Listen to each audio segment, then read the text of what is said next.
History as It Happens, February 27th, 2024. Strangelove at 60. You can't fight in here. This is the war room. Milieu! Taken what? Released in January 1964, Stanley Kubrick's black comedy is as timely as ever, with its satirical rendering of the madness of mad, mutually assured destruction, and Cold War paranoia. It may have been satire, but much of Dr. Strangelove was true. And that's next with Joe Cirincione as we report History as It Happens, a podcast from the Washington Times. I'm Martin DeCaro. I can no longer sit back and allow communist infiltration, communist indoctrination, communist subversion, and the international communist conspiracy to sap and impurify all of our precious bodily fluids. And that meant you had to have thousands of these weapons on a hair trigger alert, ready to launch, including, in those days, and until about 20 years ago, having bombers in the air, loaded with nuclear weapons, proceeding right up to the border of the enemy state, and then turning around at what they called the fail-safe point, and they would turn around. And that's how the movie opens. They're going through one of these normal everyday experiences of the bombers flying towards their targets. And so a mistake, a miscalculation, or in this movie, madness, can mean that the fail-safes fail. Dr. Strangelove, or How I Learned to Stop Worrying and Love the Bomb, may be my favorite movie. It was one of Stanley Kubrick's greatest films, what he called a nightmare comedy about a mad Air Force general who orders his bomb wing to attack the Soviet Union because the commies had poisoned the drinking water with fluoride. Sterling Hayden plays General Jack D. Ripper. On no account will a commie ever drink water, and not without good reason. Yes. I can't quite see what you're getting at, Jack. Water. That's what I'm getting at, water. Mandrake, water is the source of all life. 7/10 of this Earth's surface is water. Why, do you realize that 70% of you is water? Oh, Lord. And as human beings, you and I need fresh, pure water to replenish our precious bodily fluids. And Peter Sellers, one of my favorite actors, plays three characters, including Dr. Strangelove himself, a former Nazi who now works for the Pentagon. Dr. Strangelove, do we have anything like that in the works? A moment, please, Mr. President. Under the authority granted me as Director of Weapons Research and Development, I commissioned last year a study of this project by the Bland Corporation.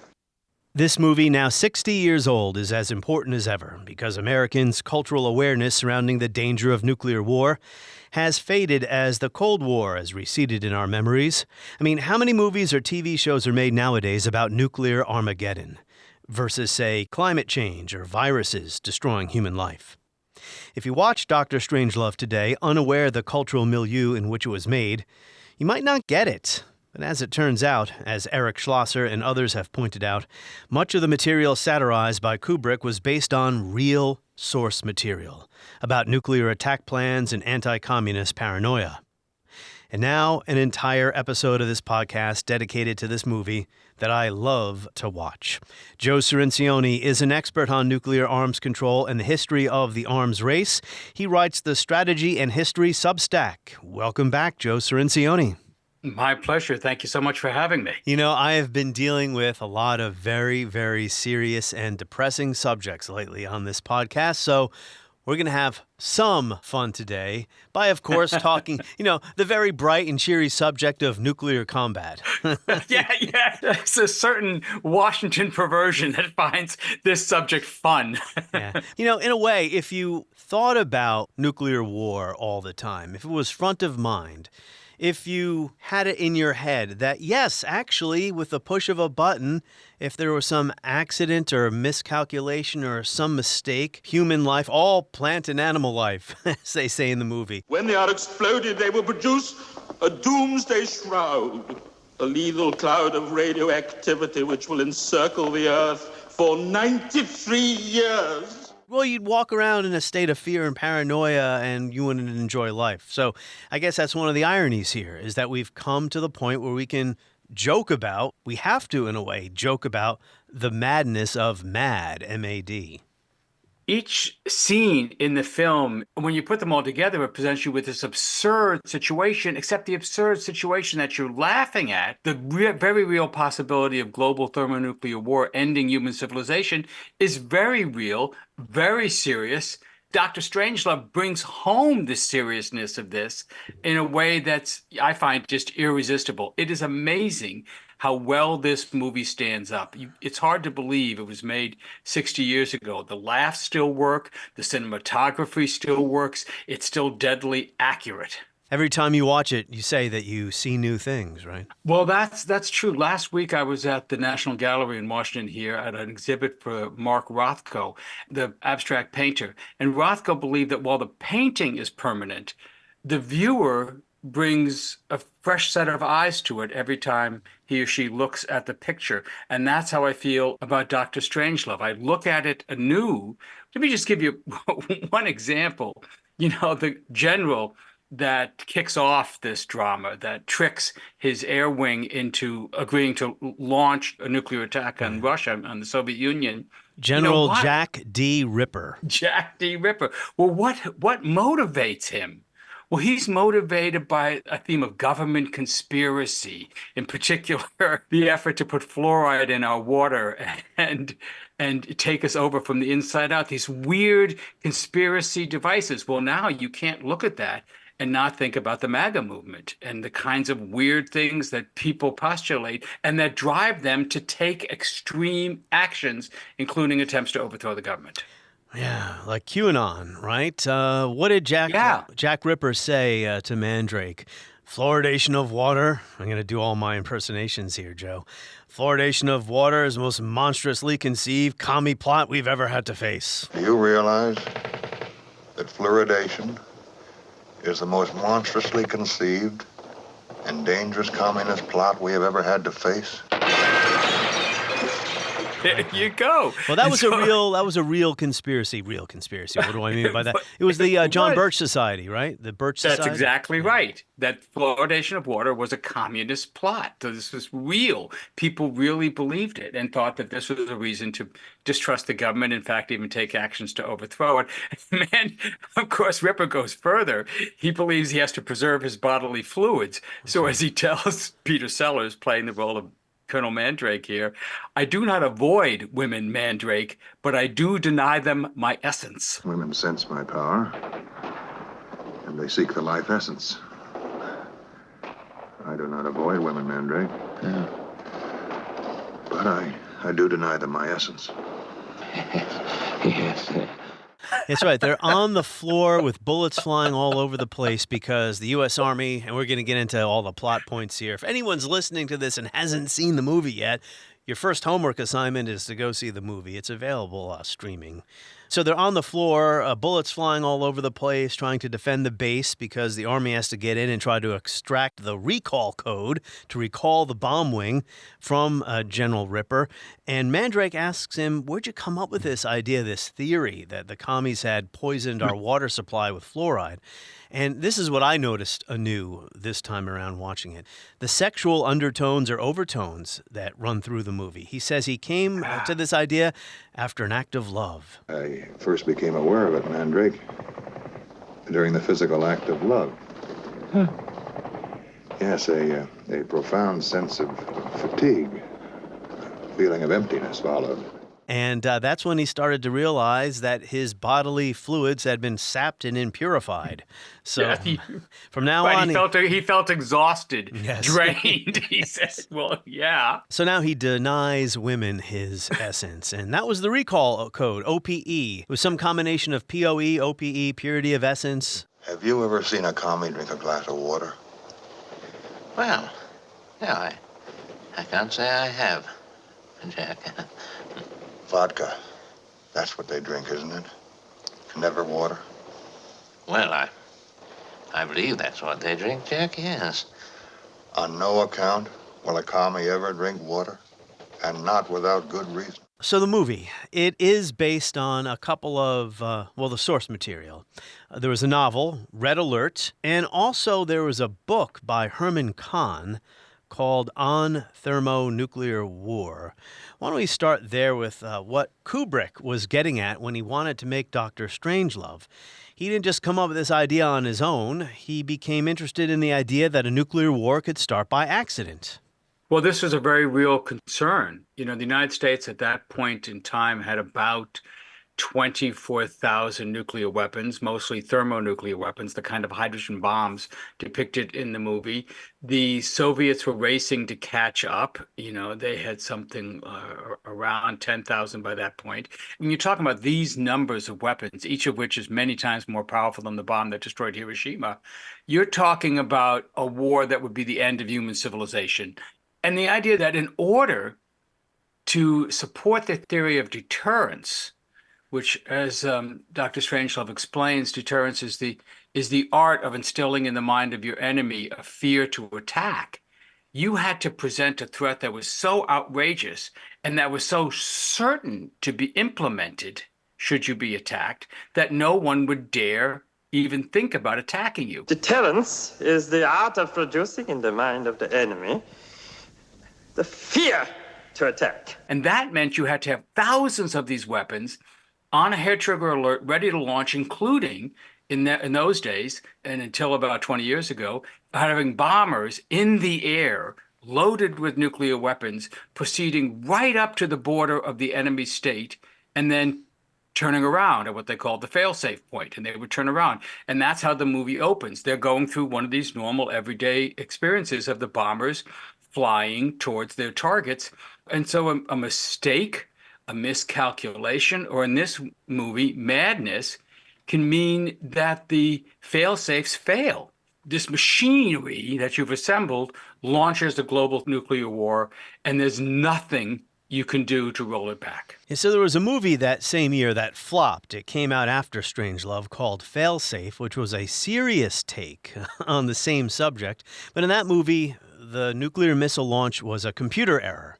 In Dr. Strangelove, it's an insane general. The idea was if something happens to the president, or if you can't communicate with the president in a national emergency, the generals would have the authority to launch a nuclear retaliation on their own. So nuclear war is underway. If the president's wiped out or you can't get a hold of him, you can't have the generals be paralyzed. Now, of course, in the movie, there was no Russian attack, but that was the loophole or the flaw in Plan R. Right. I'm going to make up a story that the Russians have attacked us and go ahead with this.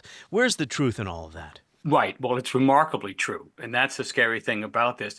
And it all goes back to your theory of deterrence, that you have to have assured retaliation. So you've assembled all these weapons, you've put together all these various delivery systems, submarines, missiles, bombers. But what if the enemy believes that they can decapitate you, that they can do a surprise attack, a bolt out of the blue attack on Washington, D.C., and eliminate the people who would give the command, the president, the general staff? Well, don't they win? Well, in order to prevent that, you have to have a plan for how to launch the war in absence of the command structure. And there really was such a plan.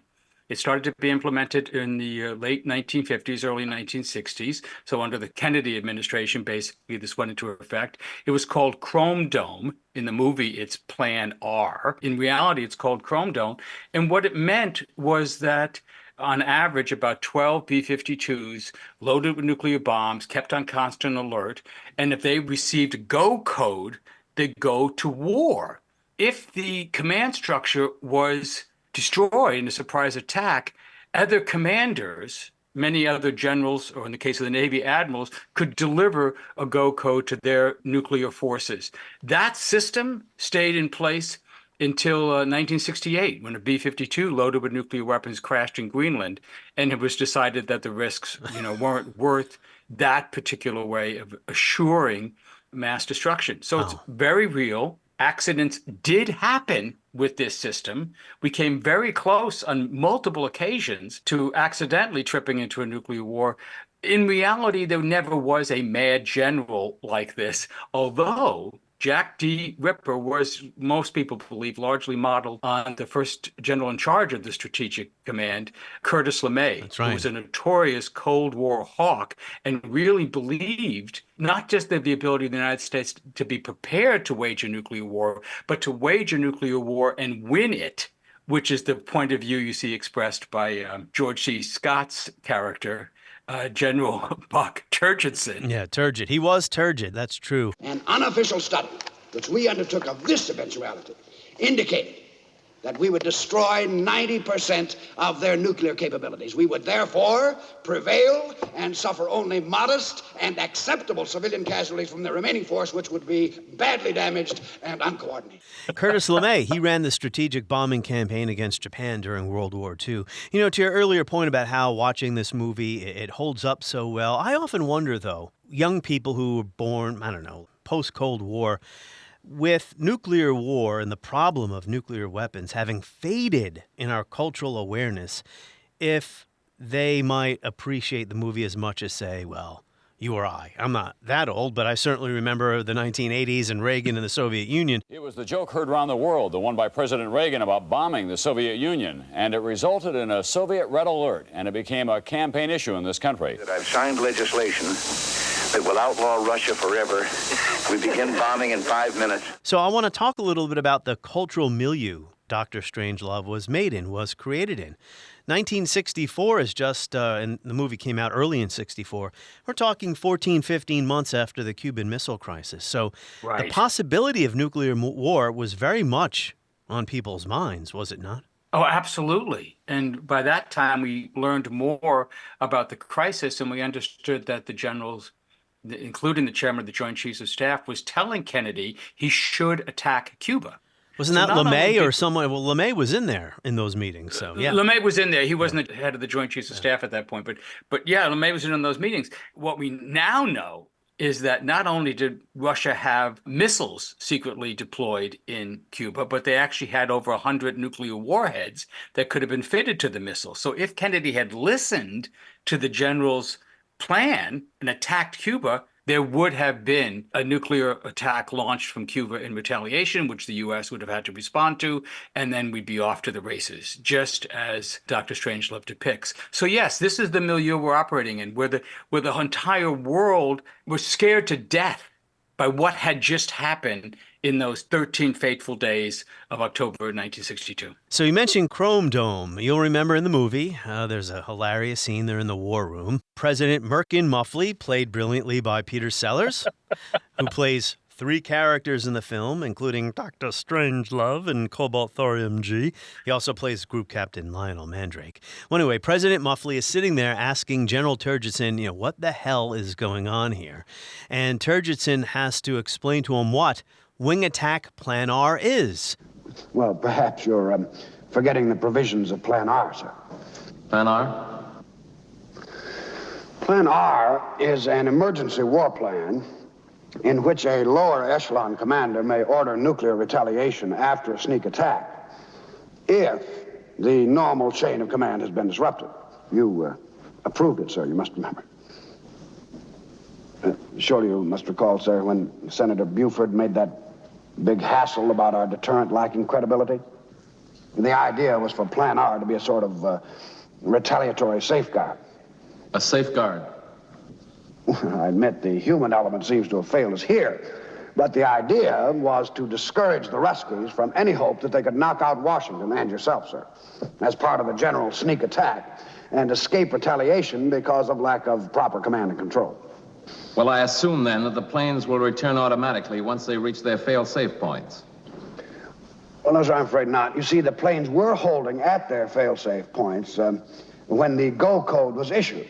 Now, once they fly beyond fail-safe, they do not require a second order to proceed. They will continue until they reach their target. Around this time, there were people who were concerned about that whole idea of credibility and first strike or second strike capability. A fellow by the name of Herman Kahn wrote a book on thermonuclear war. What was its significance? Well, this was one of the most cited and influential scholarly books at the time. This is way before Henry Kissinger's book on nuclear war. So many people think that Dr. Strangelove is modeled on Kissinger, but Kissinger was not a public figure at that time. Dr. Strangelove was not modeled on him, but Herman Kahn, yes, maybe that's closer to the mark, because he was just talking about, one, the enormous role that nuclear weapons had and how they changed the concept of warfare forever. If understood correctly, they were a force for peace. In fact, that is the slogan of the U.S. Strategic Command, as depicted in the movie. Peace is our profession.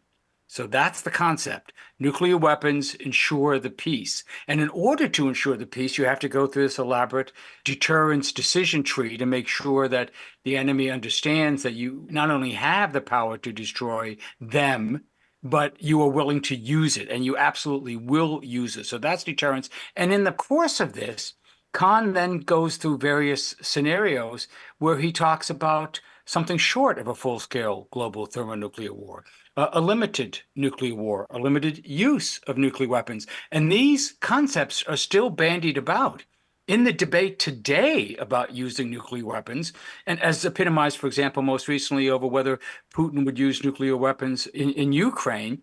There are scenarios where people believe that you could use 1, 2, 10, 20 nuclear weapons in a regional combat and confine it to that. So those ideas, those concepts still survive, no matter how crazy they sound to most people. For nuclear war planners, and I mean our guys, the good guys, the people in the U.S. command, these are still viable concepts. There are plans drawn up for them. They still exist. And Herman Kahn was the man who started it all. Because you can win it. You might lose 10 or 20 million people, tops, depending on the breaks. But it is necessary now to make a choice, to choose between two admittedly regrettable, but nevertheless distinguishable post-war environments. One where you got 20 million people killed, and the other where you got 150 million people killed. You're talking about mass murder, General, not war. Mr. President, I'm not saying we wouldn't get our hair mussed, but I do say no more than 10 to 20 million killed, tops, depending on the breaks. I mean, that was the whole idea behind General Turgidson. Yeah. No, that's exactly right. And, you have to understand what he means by winning it.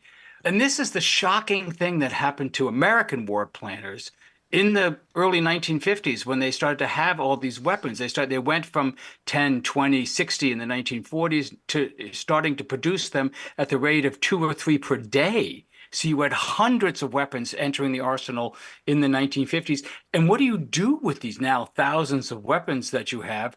Well, you devise a plan for eliminating the Soviet Union. And I don't mean just eliminating their military capabilities, but the targets include not just, ships and ICBM fields. The bombing plan for the United States included the cities, the industrial capability, the political sites. You had to eliminate everything that allowed Russia to be a functioning society. So this was a genocidal plan.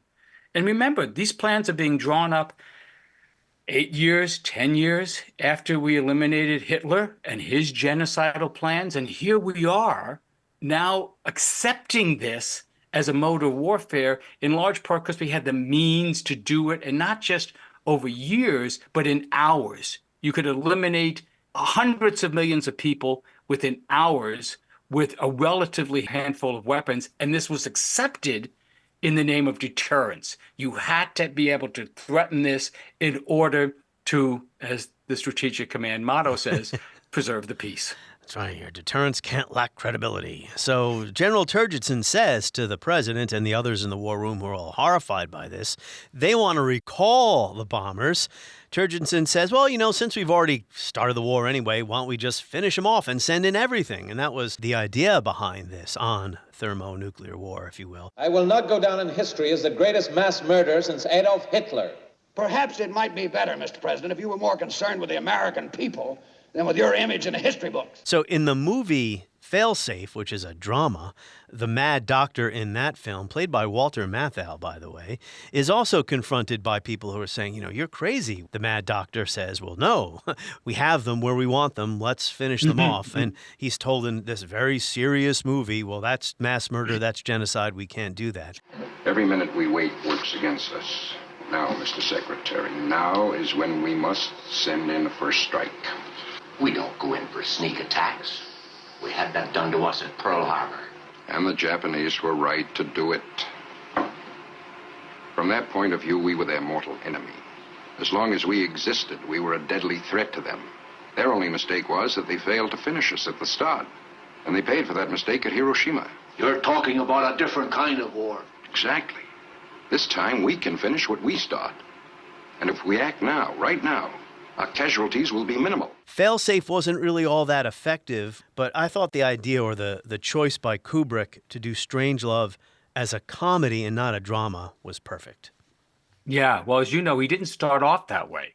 The original plan was to do a serious one because he's just come off his hit Lolita, which is a very serious movie, and others that he had done. He had not done a satire piece before. And so it was only in the course of doing the research and starting to put together that he realized the humor that was available in this topic and that would be much more effective than doing a straight piece. And then, of course, you have this acting. I mean, that's one of the things about this film. Peter Sellers is brilliant. George C. Scott is brilliant. And the most famous scene of all. Gentlemen, you can't fight in here. This is the war room. What is going on here? I demand an explanation. And then right after that, speaking to the paranoia in the room, General Turgidson, after wrestling with the Russian ambassador in the war room, is getting so angry at the president dithering about what to do. He points at the big board, which shows all the American bombers about to hit the Soviet Union, and says, they're about to clobber us. It's an obvious commie trick, Mr. President. We're wasting valuable time. Look at the big board. They're getting ready to clobber us. The other thing about this film is the details that they got right. I've been inside a B-52. That is what a B-52 looks like. Kubrick, when he made the movie, had not been. Nobody had. That was considered classified information, the inside of a B-52. But he accurately surmised what it would be from all the research that he did. He put it in. And he more or less accurately depicted the weapons they carried. I don't know what the bomb load was there. It might have been more than 2 bombs, but these were very large bombs. In the movie, he talks about, they mentioned that they're 40 megatons. Well, they weren't actually 40 megatons. The largest bomb we ever deployed was carried by a B-52. It was called the B-41. And the B-41 was a thermonuclear device with approximately a 30 megaton yield. Now, 30 megatons is several thousand times larger than the bombs that destroyed Hiroshima. These were the bombs that he depicted accurately would be carried by the bombers in Dr. Strangelove. They were a little bulkier. I mean, you got to give him some dramatic license here. When Slim Pickens straddles the bomb and rides it down to the target in one of the final scenes of the movie, he couldn't have actually straddled a B-41. This was about a 4-foot in diameter bomb. It would be too large to actually sit on. So Kubrick took some liberties there. But the basic details, the size of the weapons that we're talking about, what they would look like if exploded, he nailed it. Where the hell is Major Kong? He goes down to open up the bomb bay door, which was stuck because of damage from an earlier anti-aircraft explosion near the plane. So he's there. He gets the door to open. They drop the bombs. Where the hell is Major Kong? Well, he's writing it down to Doomsday.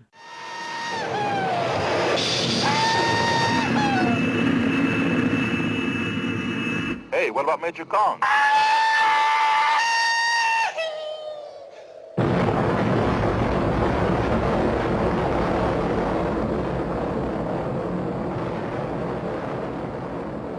Yeah, Slim Pickens plays Major Kong. The other member of the B-52 crew who shouted out, "What happened to him?"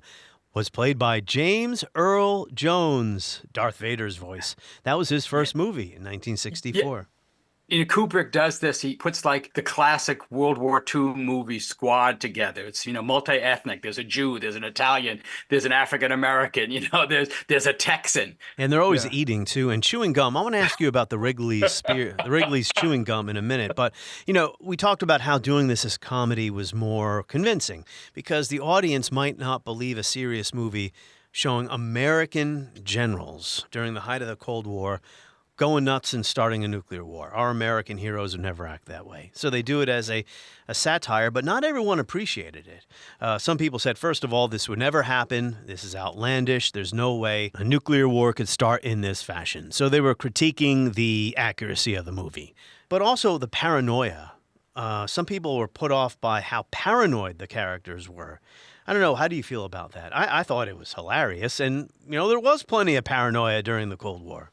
And there's paranoia now. I mean, it takes different forms, but it drives people to do, really crazy things. Some people are hyper paranoid about Donald Trump. Others are hyper paranoid about Joe Biden.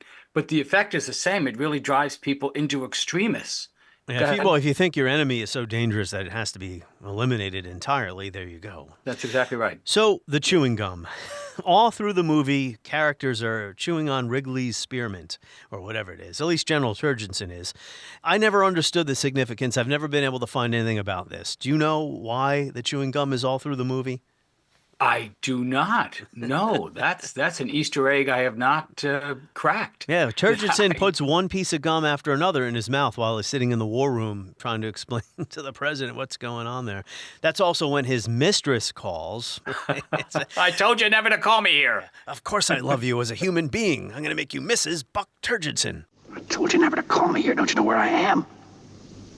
Well, look, baby, I can't talk to you now, but my president needs me. Of course, it isn't only physical. I deeply respect you as a human being. Someday I'm going to make you Mrs. Buck Turgidson. Strangelove himself. You said that he may have been Herman Kahn. Well, may have been. That's one character, and the other, of course, is Werner von Braun. Exactly. Who was a former Nazi, yeah. The man who created the weapons that bombarded England during World War II. Ballistic He missiles. was the rocket man, and he was scooped up by the U.S. forces after the war, along with other Nazi scientists, and brought here to work on our missile programs, which he did very successfully, and the Apollo program, which he did very successfully. But he's widely considered to be one of the models for Dr. Strangelove, that same kind of, German lilting accent. Yeah, with a crazy voice, of course, and I'll pull out my Strangelove impersonation in a moment. He's introduced in the movie when the Russian ambassador tells everyone, well, okay, you can try to recall your planes. You better recall your planes because we've got something called the Doomsday device. So it is an automatic response to nuclear attack. Human beings cannot untrigger it. It is not a thing a sane man would do. The Doomsday Machine is designed to trigger itself automatically. But surely you can disarm it somehow? No, it is designed to explode if any attempt is ever made to untrigger it. Is there any relation to reality here, this doomsday or automatic type of retaliation? Absolutely. If you think that what you know about our nuclear strategy or others' nuclear strategy is crazy enough, and you don't know about the actual doomsday machine, you don't understand how crazy nuclear deterrence really is. David Hoffman wrote a great book called The Dead Hand, which describes this Russian system, the Soviet system that was actually built. It was called the perimeter system, and it was designed for exactly the purpose depicted in Dr. Strangelove. It was an automated network that would launch Soviet retaliatory forces in the case of a nuclear explosion on Soviet territory. So it was the same sort of idea that we had with our Chrome Dome plan, where we would allow junior officers, generals, even colonels in some cases, to launch nuclear weapons if the national command and control system was decapitated. It was the same idea for them, except they decided to automate it. We didn't know about it. The United States didn't, like in the movie, we had no idea this existed. They kept it a secret. Now, as Dr. Strangelove says, if this is to ensure deterrence, the whole purpose is defeated if you don't tell people about it. That's right. The Russians never told us about it. We didn't discover this until the Cold War was over. Is that the whole point of the Doomsday Machine is lost? If you keep it a secret, why didn't you tell the world, eh? It was to be announced at the party congress on Monday. As you know, the premier loves surprises. One of the most hilarious parts of the movie is when President Muffley, in the war room, calls the Soviet premier. He gets a phone number from the ambassador that sounds like, I don't know, just like a local residential telephone number. And you never hear the premier kiss off. You never hear his voice. You just get one side of the conversation, what Muffley is saying. Hello, Dmitri. Listen, I can't hear too well. Do you suppose you could turn the music down just a little? Oh, that's much better. Yeah. Yes. Fine, I can hear you now, Dmitri. Clear and plain and coming through fine. I'm coming through fine too, eh? Good, then... Well then, as you say, we're both coming through fine. Good. Well, it's good that you're fine then, and I'm fine. I agree with you. It's great to be fine. Now then, Dmitri, you know how we've always talked about the possibility of something going wrong with the bomb. The bomb, Dmitri. The hydrogen bomb. In reality, let's fast forward to 1995. This is one of the times we came closest to a nuclear war by miscalculation, misunderstanding. In 1995, Boris Yeltsin is the head of the Russian Federation, but Russian Federation still has thousands of nuclear weapons deployed, as they do today. And in 1995, the Russian military mistakes a Norwegian weather rocket, something was launched in the Barents Sea, as a U.S. submarine-launched ballistic missile. And in certain scenarios, this is how the U.S. would begin an attack on Russia, a single multi-megaton warhead going off, an electromagnetic pulse, frying the electronics, blinding the radars of the Russia, followed by a full-fledged assault.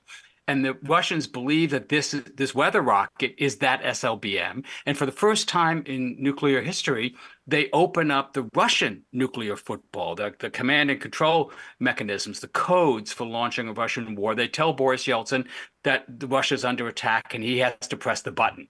He has to launch a weapon, and we have to launch our missiles before the U.S. missiles can hit them. And like the movie, fortunately for us, Boris Yeltsin wasn't drunk. He was a notorious drunk.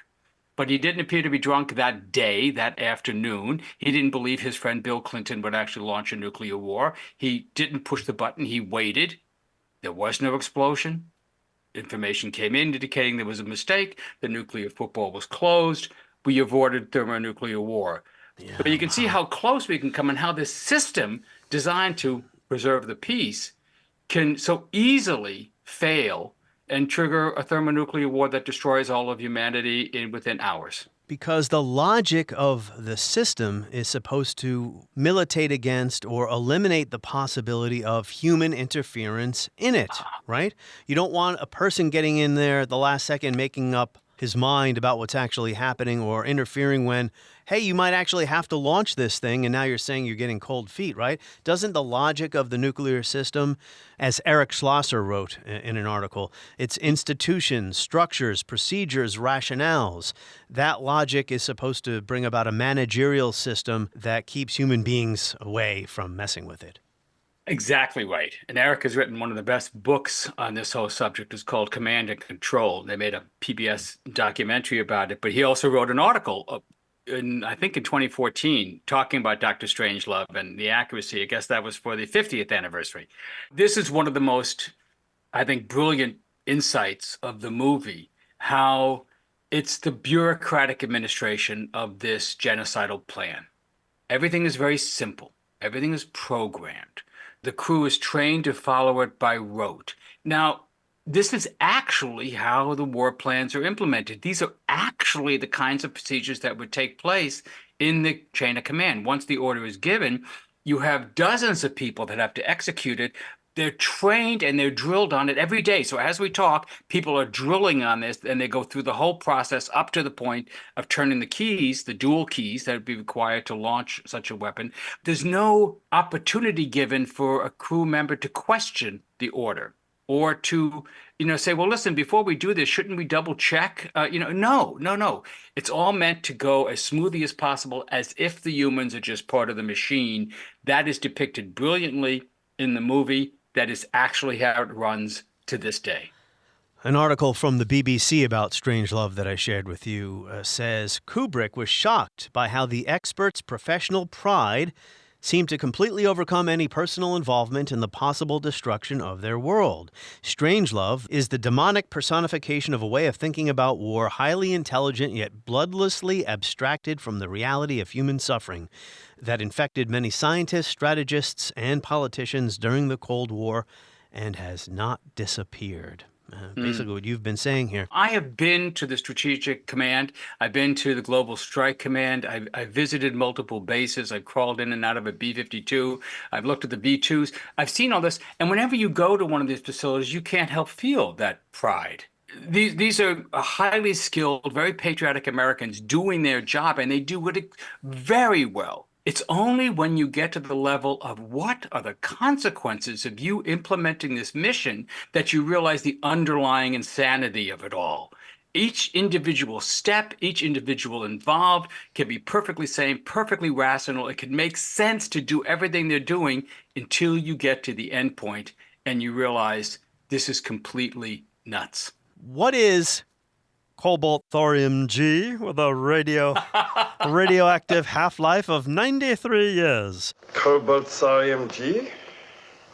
Radioactive half-life of...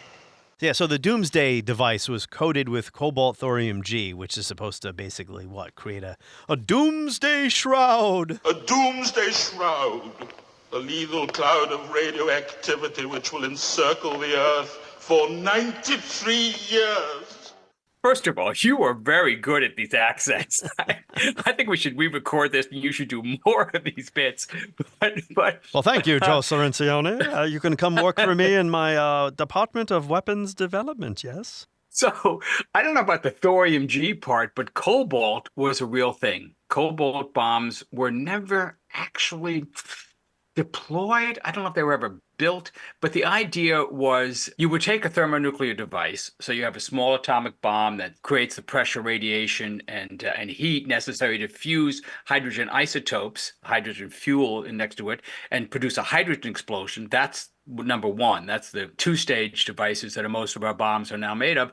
But in addition, you could wrap all this in a shell of cobalt, which would be turned into cobalt isotopes by the explosion and is highly radioactive with a very long half-life, as Dr. Strangelove notes. And in the Korean War, this was our friend Curtis LeMay. No, it was MacArthur, who was in charge of U.S. forces. He wanted to drop 60 cobalt bombs on the border between Korea and China to put a radiation belt that would prevent Chinese troops from entering the war on behalf of the North Koreans. So these things actually existed, high radiation devices. There was even a version of this that Jimmy Carter was asked to deploy in NATO, enhanced radiation devices that would have a smaller blast but a higher radiation impact. They call these capitalist nuclear weapons because it would kill the people but keep the buildings. None of those were ever deployed, but these sort of crazy ideas do percolate up from the laboratories in the nuclear complex, rejected by, fortunately, up to this point, the saner people that have been in our command and control. Well, when the stakes are surviving or not, you are going to try to one-up your foe with the more crazy, destructive weapon. So you mentioned The Dead Hand, the book, before. I'll just share something from Schlosser here and then ask you a question. He's writing in The New Yorker. He talks about how a decade after Strangelove was released, the Soviet Union did begin work on this perimeter system. It was completed in 1985. Its existence was not revealed until years after the Cold War ended. In retrospect, Schlosser writes, Kubrick's black comedy provided a far more accurate description of the dangers inherent in nuclear command and control systems than the ones that the American people got from the White House, the Pentagon, and the mainstream media. Why would you build such a thing? Says Muffley. Well, 50 years later, it would be 60 now. That question remains unanswered, and Strangelove seems all the more brilliant, bleak, and terrifyingly on the mark. Joe, do you agree that we're still not getting it straight from the White House, the Pentagon, and the mainstream media about our nuclear arsenals? I do. I think the governments, whether they're run by Democrats or Republicans, feel that they have an obligation to ensure the American public that everything's under control, that everything's fine, and that these war plans exist only as, doomsday options. And within that bureaucracy, like any bureaucracy, it wants to perpetuate itself. It wants to grow. It wants to expand its influence. So the people who have done a brilliant job of creating these weapons, both at the laboratory level, the military level, the industry level, they have ideas for new weapons. And right now, there is an active debate going on in the United States at not hidden from the public, but not explained to the public, of people who want to build more nuclear weapons. Want to take the arsenal that we have and not just modernize it with new bombers, new subs, new missiles, but expand it. There's a heritage report called Project 2025, which is a guideline for the next conservative president that explicitly calls for the rapid expansion of our nuclear arsenal and the development of new weapons to fight limited wars, regional wars, or all-out global thermonuclear wars. So yes, the exact dynamic that Kubrick depicts in the early 1960s was accurate then and largely unknown to the American public. It's accurate now and largely unknown to the American public. Well, the Heritage Foundation isn't saying we wouldn't get our hair mussed.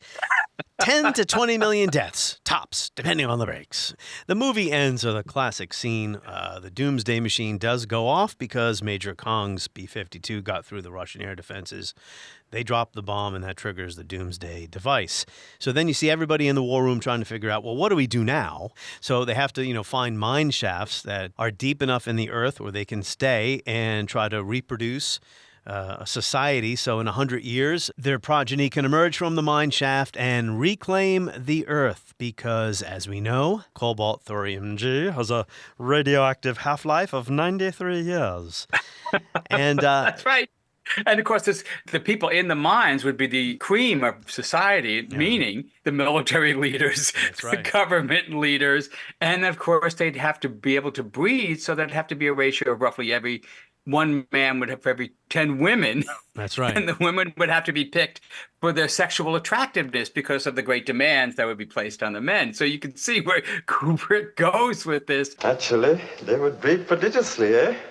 There would be much time and little to do.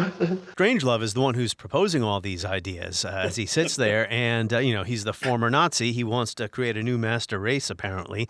Quick survey would have to be made of all the available mine sites in the country, but I would guess that dwelling space for several 100,000 of our people could easily be provided. Well, I would hate to have to decide who stays up and who goes down. Well, that would not be necessary, Mr. President. Could easily be accomplished with a computer. And the computer could be set and programmed to accept factors from youth, health, sexual fertility, intelligence, and a cross-section of necessary skills. Of course, it would be absolutely vital that our top government and military men be included to foster and impart the required principles of leadership and tradition. Do you remember, Joe, the final line of the movie? Monsieur! I can walk! Strangelove throughout the movie continues to mix up the title President with Mein Führer. So, yeah, he ends the movie by getting up out of his wheelchair. Apparently, he's not disabled. Mein Führer, I can walk! Because he wants to join the mine shafts as well. Well, Joe, I guess I do have to say goodbye now, but we'll meet again. Don't know where, don't know when. You can tell it. The ending song as the hydrogen bombs explode. But by the way, before you go, the music they play, the martial music, the dramatic music, when they show the B-52 Stratofortress, it's when the ants go marching.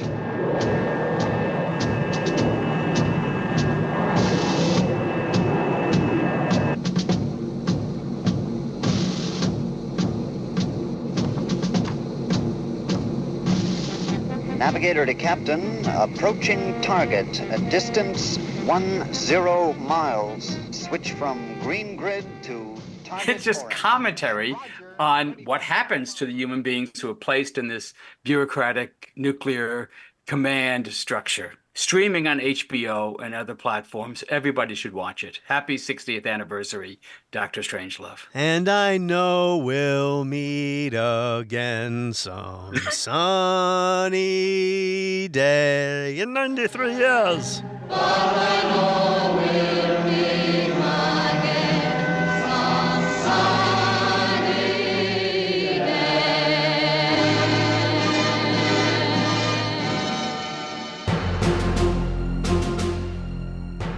On the next episode of History as It Happens, Who was Alexei Navalny?